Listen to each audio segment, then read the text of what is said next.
പാണക്കാട് സാദിഖലി തങ്ങൾക്ക് ശിവൻകുട്ടിയുടെ ഒരു തുറന്ന കത്ത്. സംഘപരിവാർ രാഷ്ട്രീയത്തിൽ നിന്ന് BJPയുടെ രാഷ്ട്രീയത്തിൽ നിന്ന് കേരളത്തെ അങ്ങ് രക്ഷിക്കണം. അങ്ങാണ് ഇവിടുത്തെ മതേതരവാദി. ഞങ്ങൾ ആ ഒരു ദൗത്യത്തിന് ഇറങ്ങുന്നു. ഞങ്ങളോടൊപ്പം ആരും വരണം, തങ്ങളും വരണം. ഒരു തുറന്ന കത്താണത്. ആ കത്തിൻ്റെ കുറച്ച് ഭാഗങ്ങൾ ഞാനൊന്ന് വായിക്കാം. ബഹുമാനപ്പെട്ട പാണക്കാട് സാദിഖലി ശിഹാബ് തങ്ങൾ, അഭിവാദ്യങ്ങൾ. കേരളത്തിന്റെ സാമൂഹിക രാഷ്ട്രീയ മണ്ഡലത്തിൽ അങ്ങേയറ്റം ഗൗരവതരമായ ചില വിഷയങ്ങൾ അങ്ങയുടെ ശ്രദ്ധയിൽപ്പെടുത്താനാണ് ഈ കത്തെഴുതുന്നത്. മതേതര കേരളം വലിയ ആശങ്കയോടെയാണ് UDF സർക്കാരിന്റെ സമീപകാല പ്രവർത്തനങ്ങളെ നോക്കിക്കാണുന്നത്. ഭരിക്കുന്ന കക്ഷികളിലെ പ്രധാന ഘടകകക്ഷിയായ മുസ്ലിം ലീഗ് നേതൃത്വം ഇക്കാര്യങ്ങളിൽ പുലർത്തുന്ന മൗനവും അലംഭാവവും അങ്ങേയറ്റം ദുരൂഹമാണ്. മതേതരത്വത്തിന്റെ പാരമ്പര്യം പേറുന്നവരാണ് മുസ്ലിം ലീഗ് എന്ന് അവകാശപ്പെടുമ്പോൾ ആ പാർട്ടിയുടെ നേതാക്കൾ ഇപ്പോൾ സ്വീകരിക്കുന്ന നിലപാടുകൾ വിരോധാഭാസമായി മാറുകയാണ്. കേന്ദ്ര സർക്കാരിന്റെ ഭവന പദ്ധതിയിൽ പ്രധാനമന്ത്രിയുടെ ചിത്രമോ ലോഗോയോ പതിക്കണമെന്ന വ്യവസ്ഥ അംഗീകരിക്കാമെന്നുള്ള മന്ത്രി ഷാജിയുടെ പ്രസ്താവന മതേതര കേരളത്തിന്റെ ആത്മവീര്യത്തിന് മേൽ പതിച്ച പ്രഹരമാണ്. സർക്കാർ പണം മുടക്കി പണിത 5 ലക്ഷം വീടുകളിൽ ഒരു ഭരണകർത്താവിന്റെയും ചിത്രം പതിപ്പിക്കരുതെന്ന് നിർബന്ധ ബുദ്ധിയോടെ നിലപാടെടുത്തവരാണ് LDF സർക്കാർ. എന്നാൽ ഇന്ന് UDF സർക്കാർ ആ പാരമ്പര്യത്തെ കാറ്റിൽ പറത്തി സംഘപരിവാർ അജണ്ടകൾക്ക് കുടപിടിക്കുകയാണ്. PM ശ്രീ പദ്ധതിയുമായി മുന്നോട്ട് പോകാൻ പച്ചക്കൊടി കാണിക്കാൻ ലീഗ് മന്ത്രിമാർ തയ്യാറായതും വീര്യം കുറഞ്ഞ മദ്യത്തിന്റെ നികുതി വെട്ടിക്കുറച്ച് മദ്യപാനം പ്രോത്സാഹിപ്പിക്കാൻ സർക്കാർ തീരുമാനിച്ചതും അങ്ങയുടെ ശ്രദ്ധയിൽപ്പെട്ടിട്ടുണ്ടാകുമല്ലോ. ചന്ദ്രിക പത്രത്തിൽ ലേഖനം എഴുതി ഇതിനെ വിമർശിക്കുന്നതിന് പകരം ഈ തീരുമാനങ്ങൾ തിരുത്താൻ മുഖ്യമന്ത്രിയെ വിളിച്ച് കർശനമായ നിലപാട് സ്വീകരിക്കാനല്ലേ അങ്ങ് തയ്യാറാവേണ്ടിയിരുന്നത്? അത് ചെയ്യാൻ അങ്ങ് തയ്യാറല്ലെങ്കിൽ മന്ത്രിമാരോട് രാജിവെക്കാൻ ആവശ്യപ്പെടാനുള്ള ആർജവമെങ്കിലും ലീഗ് നേതൃത്വം കാണിക്കണ്ടേ? ഇതിനെല്ലാം പുറമെയാണ് സംസ്ഥാന തെരഞ്ഞെടുപ്പ് കമ്മീഷണറായി N ശേഷാദ്രിനാഥിനെ നിയമിച്ചതിലെ സംഘപരിവാർ രാഷ്ട്രീയം. സംഘപരിവാർ പശ്ചാത്തലത്തിലുള്ള ഒരാളെ ഇത്തരമൊരു സുപ്രധാന പദവിയിൽ നിയമിക്കുമ്പോൾ അദ്ദേഹത്തിന്റെ മുൻകാല സോഷ്യൽ മീഡിയ ഇടപെടലുകൾ പോലും മറച്ചുവെക്കപ്പെട്ടത് ആരുടെ താല്പര്യപ്രകാരമാണ്? വോട്ടർ പട്ടികയിലും തിരഞ്ഞെടുപ്പ് പ്രക്രിയകളിലും BJPക്ക് അനായാസം ഇടപെടാൻ വഴിയൊരുക്കുന്നതല്ലേ ഈ നിയമനം? മതേതരത്വവും കേരളത്തിന്റെ സാമൂഹിക സുസ്ഥിതിയും സംരക്ഷിക്കാൻ ഇനിയും സമയം അതിക്രമിച്ചിട്ടില്ല. UDF സർക്കാർ നടപ്പിലാക്കുന്ന ഇത്തരം കാവ്യ അജണ്ടകൾക്കെതിരെ മതേതര ജനാധിപത്യ വിശ്വാസികളെ അണിനിരത്തി CPM പോരാട്ടം തുടരുക തന്നെ ചെയ്യും. സ്നേഹത്തോടെ V ശിവൻകുട്ടി, CPIM സംസ്ഥാന സമിതി അംഗം, മുൻ മന്ത്രി. എന്തായാലും ശിവൻകുട്ടി ഉണർന്നെഴുന്നേറ്റ് പ്രവർത്തനം ആരംഭിച്ച് മതേതരത്വം സംരക്ഷിക്കാൻ തീരുമാനിച്ചത് വളരെ നല്ല കാര്യമാണ്. ഈ ശിവൻകുട്ടിയല്ലേ PM ശ്രീ പദ്ധതിയിൽ ഒപ്പിടിപ്പിച്ചത്? രഹസ്യമായി പോയി ഒപ്പിട്ടത്. അതിന് പിന്നീട് ശിവൻകുട്ടി പറഞ്ഞത് എന്താ വെച്ചാൽ, അങ്ങനെ ഒപ്പിട്ടെങ്കിലേ അവർ കാശ് തരുള്ളൂ, കാശ് വാങ്ങിയിട്ട് അത് നടപ്പിലാക്കാതിരിക്കുന്നതിന് വേണ്ടിയിട്ടാണെന്നാണ്. ഇതുപോലെ ഇതിന് ശുദ്ധ മലയാളത്തിൽ പറയണമെങ്കിൽ എന്ത് പറയും? ഊളത്തരം എന്ന് പറയും. ഊളകൾക്ക് ചെയ്യാൻ കഴിയുന്ന കാര്യമാണിത്. ഏത്? ഒരാളവിടെ പോയി ഒപ്പിട്ട് കൊടുത്തിട്ട് കാശും മേടിച്ചിട്ട് പിന്നെ അത് ചെയ്യാതിരിക്കുക. അത് ശിവൻകുട്ടിക്ക് അദ്ദേഹത്തിൻ്റെ പ്രദേശമുണ്ടല്ല. ശിവൻകുട്ടി ജന്മനാ തന്നെ ഒരു ഗുണ്ട ലൈനിൽ വളർന്നു വന്ന ഒരു SFI നേതാവാണ്. ആർഷോയുടെ പിതാമഹനാകാനുള്ള യോഗ്യത അക്കാര്യത്തിൽ ശിവൻകുട്ടിക്കുണ്ട്. ശിവൻകുട്ടിയുടെ കാലത്താണ് SFI ആയുധമേന്തിയിട്ട് ഒരു സായുധ വിപ്ലവ സംഘമായി മാറി കണ്ടവനെയൊക്കെ തല്ലാൻ തുടങ്ങിയത്. അപ്പോൾ ശിവൻകുട്ടിക്ക് മനസ്സിലാവുന്നൊരു ഭാഷ ഈ തല്ലിൻ്റെ ഭാഷയാണ്. ആ തല്ലിൻ്റെ ഭാഷയിൽ നിന്ന് ശിവൻകുട്ടി ഇപ്പോൾ ചതിയുടെ ഭാഷയിലേക്ക് പ്രവേശിച്ചു എന്നുള്ളതാണ്.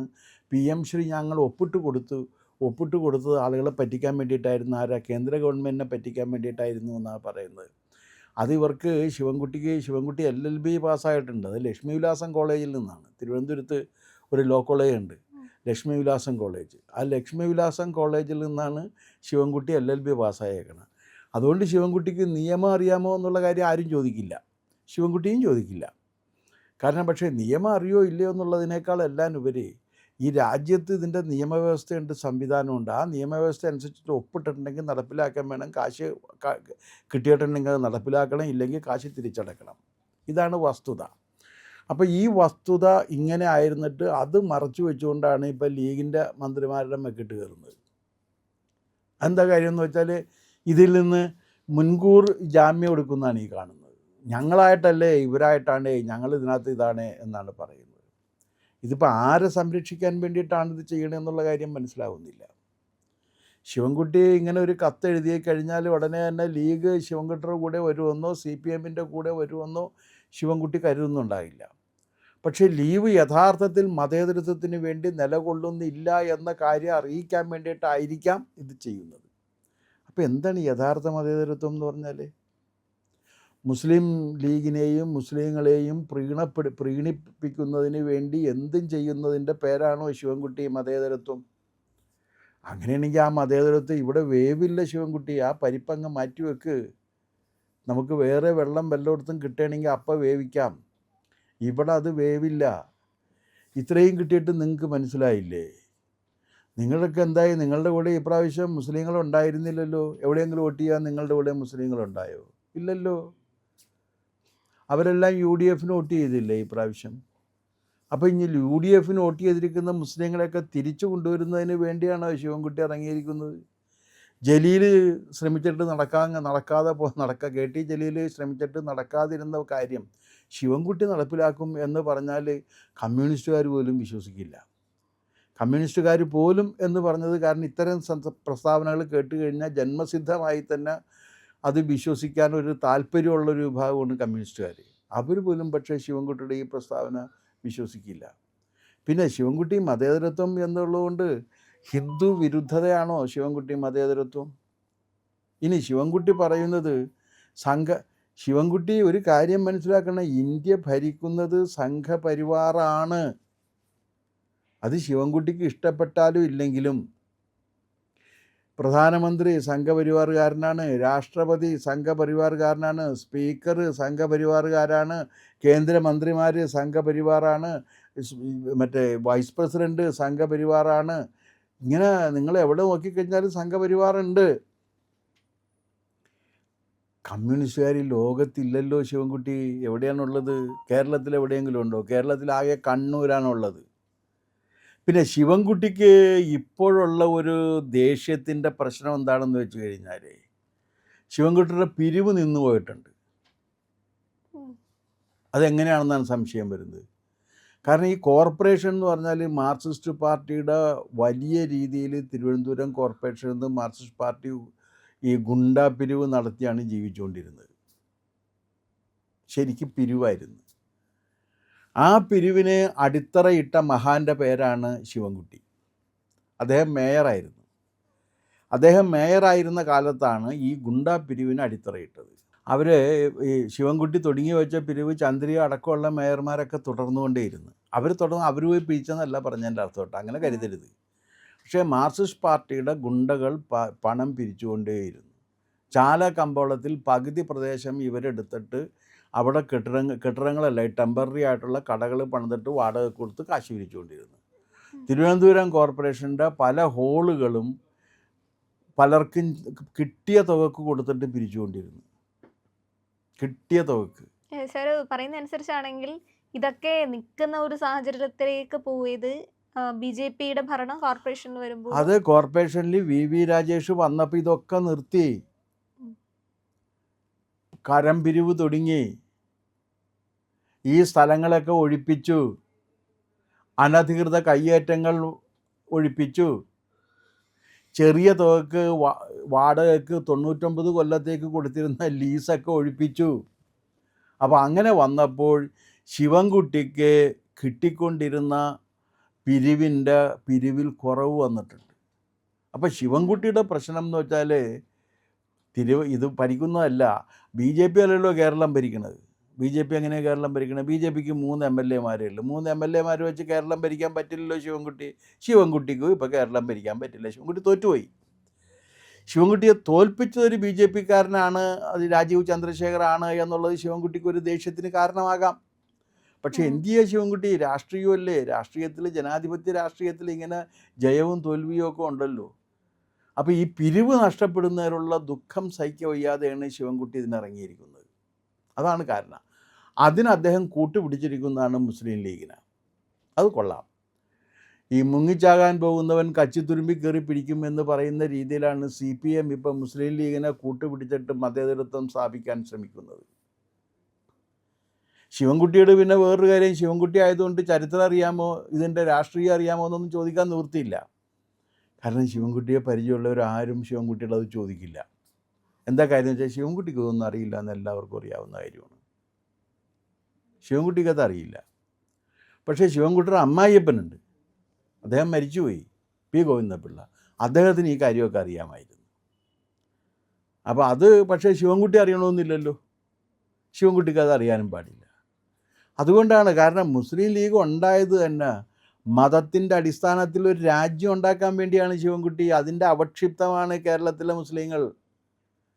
ശിവൻകുട്ടി തങ്ങളോട് ചോദിച്ചതും വളരെ ഉചിതമായി. കാരണം തങ്ങൾ ഇവിടുത്തുകാരനല്ല, യമനിൽ നിന്ന് പ്രാണരക്ഷാർത്ഥം ഇവിടെ കുടിയേറി അഭയാർത്ഥികളായിട്ട് വന്ന കുടുംബക്കാരാണ് തങ്ങളുടേത്. ആ തങ്ങളെയാണ് കേരളത്തിൻ്റെ രക്ഷകനായിട്ട് ശിവൻകുട്ടി കാണുന്നത്. എന്തൊരു വൈരുദ്ധ്യമാണിത്! തങ്ങളെങ്ങനെയാണ് രക്ഷകനാവുക? തങ്ങൾക്ക് തങ്ങളുടെ രക്ഷകനാകണമെങ്കിൽ തന്നെ പ്രയാസമുള്ള കാലമാണ്. പിന്നെ കേന്ദ്ര ഗവൺമെൻറ്റിൻ്റെ ഫണ്ട് കിട്ടുന്നതെന്ന് പറഞ്ഞാൽ കേന്ദ്ര ഗവൺമെൻറ്റാണ് കൊടുക്കുന്ന, മോദിയല്ല കൊടുക്കുന്നത്. കേന്ദ്ര ഗവൺമെൻറ് എക്കാലത്തും ഫണ്ട് കൊടുക്കുന്ന സമയത്ത് ഒരു സ്കീമുണ്ട്. ആ സ്കീമിൻ്റെ ഭാഗമായാലേ അത് കിട്ടുള്ളൂ, അല്ലെങ്കിൽ കിട്ടില്ല. നിങ്ങൾക്ക് ആ സ്കീമിൻ്റെ ഭാഗമല്ലാതെ ആകാനുള്ള എല്ലാ അവകാശമുണ്ട്. PM ശ്രീ നിങ്ങൾ നടപ്പിലാക്കേണ്ടതില്ല. ഇത് ഇന്നും തുടങ്ങിയതല്ല. രാജീവ് ഗാന്ധിയുടെ പേരിൽ സ്കൂളുകൾ തുടങ്ങി. ഈ പാവപ്പെട്ട കുട്ടികളെ കണ്ടെത്തിയിട്ട് അവർക്ക് എന്താ നാഷണൽ ലെവലിലുള്ള വലിയ രീതിയിലുള്ള ക്വാളിറ്റി എഡ്യൂക്കേഷൻ കൊടുക്കുന്നതിന് വേണ്ടി. കേരളത്തിൽ അത് ആദ്യം നടപ്പാക്കിയില്ല കമ്മ്യൂണിസ്റ്റുകാർ. അത് പറ്റില്ല എന്ന് പറഞ്ഞു. പിന്നെ കുറേ കഴിഞ്ഞപ്പോൾ നടപ്പിലാക്കി. അപ്പോഴേക്കും ബാക്കി സംസ്ഥാനങ്ങളെല്ലാം വളരെ മുന്നോട്ട് പോയി. ഇപ്പം 4 ഇയർ കോഴ്സായിട്ട് ഡിഗ്രി നടപ്പാക്കില്ല എന്ന് പറഞ്ഞു, പക്ഷെ ഇപ്പോൾ നടപ്പാക്കിയിട്ടുണ്ട്. പ്രൈവറ്റ് യൂണിവേഴ്സിറ്റികൾ നടപ്പാക്കില്ല എന്ന് പറഞ്ഞ് ഇപ്പോൾ അവസാന കാലത്ത് ഇവിടെ നിന്ന് പോകുന്നതിന് മുമ്പ് നടപ്പാക്കി. അപ്പോഴേക്കും ബാക്കിയുള്ള സ്ഥലങ്ങളിൽ പ്രൈവറ്റ് യൂണിവേഴ്സിറ്റികൾ വന്നു കഴിഞ്ഞാൽ അവരൊക്കെ വളരെ മുന്നോട്ട് പോയി കഴിഞ്ഞു. നമ്മളപ്പോഴേ എല്ലാത്തിൻ്റെയും പുറകെ പോകേണ്ടി വരും. ആ എല്ലാത്തിൻ്റെയും പുറകെ പോയിട്ട് വിദ്യാഭ്യാസത്തെ ഇത്രയും ചളമാക്കി എടുത്തതിൻ്റെ ക്രെഡിറ്റ് മാർക്സിസ്റ്റ് പാർട്ടിക്ക് അവകാശപ്പെട്ടതാണ് ശിവൻകുട്ടി. അതിൽ സാമാന്യം നല്ലൊരു ഉത്തരവാദിത്വം ശിവൻകുട്ടിക്കുണ്ട്. കാരണം ശിവൻകുട്ടി ഓർക്കുന്നുണ്ടാകുമല്ലോ വിളനിലം സമരം. വിളനിലം സമരം ശിവൻകുട്ടി നയിച്ച സമരമല്ലേ ശിവൻകുട്ടി? ആ സമരത്തിന് എന്ത് സംഭവിച്ചു എന്നുള്ള കാര്യം ശിവൻകുട്ടിക്ക് അറിയാമല്ലോ. പിന്നീട് ആ വിളനിലത്തെ വിളിച്ചിട്ട് തെറ്റ് പറഞ്ഞത് അന്നത്തെ നിങ്ങളുടെ മുഖ്യമന്ത്രിയായിരുന്ന EK നായനാരല്ലേ ശിവൻകുട്ടി? ഇതൊക്കെ പറയിപ്പിക്കരുത്. പറയിപ്പിച്ചു കഴിഞ്ഞാൽ നിങ്ങൾ കമ്മ്യൂണിസ്റ്റുകാർക്ക് ഇറങ്ങി നടക്കാൻ പറ്റില്ല.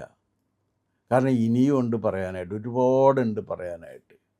ഇപ്പോൾ വിദ്യാഭ്യാസം ആർക്കും വേണ്ടാതെ ആക്കിയെടുത്തത് ആരാണ് ശിവൻകുട്ടി? ആരാണ് ആക്കിയെടുത്തത്?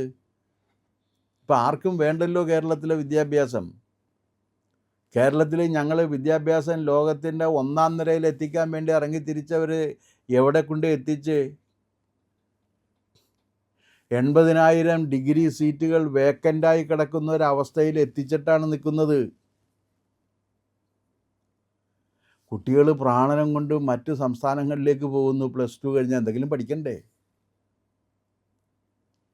ആരാണ് ശിവൻകുട്ടി സമരവും പഠനവും എന്ന സിദ്ധാന്തം കൊണ്ടുവന്ന് ഈ വിദ്യാഭ്യാസത്തെ ഈ അവസ്ഥയിലാക്കിയെടുത്തത്? ആരാണ് ശിവൻകുട്ടി പ്രിൻസിപ്പലിൻ്റെ കസേര കത്തിച്ച് പ്രതിഷേധിച്ചത്? ആരാണ് ശിവൻകുട്ടി പ്രിൻസിപ്പലിൻ്റെ ശവമടക്ക് നടത്തിയിട്ട് പ്രതിഷേധിച്ചത്? ശിവൻകുട്ടി നേതൃത്വം കൊടുത്ത SFI അല്ലേ ശിവൻകുട്ടി? അങ്ങനെ ഈ കേരളത്തെ നശിപ്പിച്ചതിൽ 1ാം നിരയിൽ നിൽക്കുന്നൊരു പ്രസ്ഥാനമാണ് ശിവൻകുട്ടിയുടേത്. ആ ശിവൻകുട്ടി മറക്കരുത്. അങ്ങനെയൊക്കെ ചെയ്തതിന് ശേഷം ഇപ്പോൾ വന്നിട്ട് ഞങ്ങൾ സംഘപരിവാറിനെ എതിർക്കുമെന്ന് പറഞ്ഞാൽ എന്താ ശിവൻകുട്ടി പറഞ്ഞത്? ശിവൻകുട്ടിക്ക് എന്ത് ചെയ്യാൻ കഴിയും? ശിവൻകുട്ടിക്ക് എന്ത് ചെയ്യാൻ കഴിയും? ഒന്നും ചെയ്യാൻ ശിവൻകുട്ടിക്ക് കഴിയില്ല. സംഘപരിവാറിൻ്റെ നേതൃത്വത്തിലുള്ള അത് നേതൃത്വം കൊടുക്കുന്ന സംഘടന 36 സംഘടനകളിൽ ഒന്നാണ് ശിവൻകുട്ടി BJP. ആ BJP ആണ് ഇന്ത്യ ഭരിക്കുന്നത്. ആ BJP ആണ് പ്രധാനപ്പെട്ട സംസ്ഥാനങ്ങൾ മുഴുവൻ ഭരിക്കുന്നത്. ആ BJP കേരളവും ഭരിക്കും. അത് ശിവൻകുട്ടിക്ക് ഇഷ്ടപ്പെട്ടാലും ഇല്ലെങ്കിലും. അപ്പോൾ തങ്ങൾ എന്ത് ചെയ്യും എന്നുള്ള കാര്യം തങ്ങൾ പറഞ്ഞോളൂ. ക്ഷണിക്കുകയാണ് ചെയ്യുന്നത്. ഈ ഭരണം അവസാനിപ്പിക്കണമെന്ന് പറയുമ്പോൾ ആകെ BJP ഭരിക്കുന്നത് കോർപ്പറേഷൻ മാത്രമേ ഉള്ളൂ എന്ന് നമുക്കറിയാം. അപ്പോൾ ആ ഭരണം അവസാനിപ്പിക്കാനാണോ ശിവൻകുട്ടി മുന്നോട്ട് ഇറങ്ങുന്നതെന്നും അതിന് വേണ്ടിയിട്ടാണോ തങ്ങളെ വിളിച്ചതെന്നും അറിയില്ല ഈ ഒരു യുഗത്തിൽ. അല്ല, അതാണെന്നുണ്ടെങ്കിൽ ഒരു കാര്യമുണ്ട്. അതാണെന്നുണ്ടെങ്കിൽ അതിനു വേണ്ടി ഇറങ്ങുമെന്ന് തോന്നണില്ല. അതിന് ശബരിനാഥൻ ഇറങ്ങിയിട്ട് പെരുവഴിയിലായതല്ലേ. ഇറങ്ങിയല്ലോ ശബരിനാഥൻ. ശിവൻകുട്ടിയുടെ ഉപദേശം കേട്ടാണ് ശബരിനാഥൻ ഇറങ്ങിയത്. ഒരു പോക്ക് പോണ പോക്കേ ഒന്ന് ആലോചിച്ച് നോക്കിയേ. ശിവൻകുട്ടിയുടെ ഉപദേശം കേട്ട് ശബരിനാഥൻ ഇറങ്ങി. ശബരിനാഥനും പെരുവഴി, ശിവൻകുട്ടിയും പെരുവഴി. ഇപ്പം ശിവൻകുട്ടി തങ്ങളുടെ അടുത്ത് പോയേക്കാണ്. തങ്ങൾ സൂക്ഷിച്ചു നിന്നാൽ തങ്ങൾക്ക് പെരുവഴിയിൽ നിൽക്കാതിരിക്കാൻ കഴിയും. പ്രിയപ്പെട്ട പ്രേക്ഷകരെ, ഞങ്ങൾ ഇന്ത്യ ലൈവ് പതിവുപോലെ നമ്മൾ പറയുകയാണ്, മാധ്യമങ്ങളിൽ വരാത്ത, മറ്റു മാധ്യമങ്ങൾ പറയാത്ത വാർത്തകളാണ് നിങ്ങളുടെ മുന്നിലേക്ക് കൊണ്ടുവരുന്നത്. ഇത് പറയാൻ ഞങ്ങൾക്ക് പ്രേരണയും ശക്തിയും നിങ്ങളാണ്. നിങ്ങൾ ഞങ്ങളുടെ കൂടെ ഉണ്ടാവണം. ഞങ്ങളുടെ ചാനൽ സബ്സ്ക്രൈബ് ചെയ്യണം. നമുക്കൊരു ചാനൽ കൂടിയുണ്ട്, C4N, C4N മലയാളം. നമ്മൾ ഈ തെരഞ്ഞെടുപ്പൊക്കെ ആയതുകൊണ്ട് കൂടുതൽ വാർത്തകൾ നമ്മുടെ ഈ പ്ലാറ്റ്ഫോമിൽ തന്നെ കൊടുക്കാൻ കഴിയാത്തതുകൊണ്ടാണ് C4Nൽ പുതിയ വാർത്തകൾ കൊടുക്കുന്നത്. അപ്പോൾ ആ ചാനലും കൂടി ഒന്ന് സബ്സ്ക്രൈബ് ചെയ്യണം. ഇന്ത്യ ലൈവ് ഉറപ്പായിട്ടും ചെയ്യണം. C4N കൂടെ, C4N, C എന്ന് പറഞ്ഞാൽ ക്രെഡിബിൾ, ഫോർ എൻ നേഷൻ, രാജ്യം. നമ്മുടെ രാജ്യത്തിന് വേണ്ടിയാണ്. രാജ്യം വിട്ട് ഒരു കാര്യവും ഇന്ത്യ ലൈവിനില്ല. അതുകൊണ്ട് ഞങ്ങളുടെ കൂടെ ഉണ്ടാവണം എന്നുകൂടി അഭ്യർത്ഥിക്കുന്നു.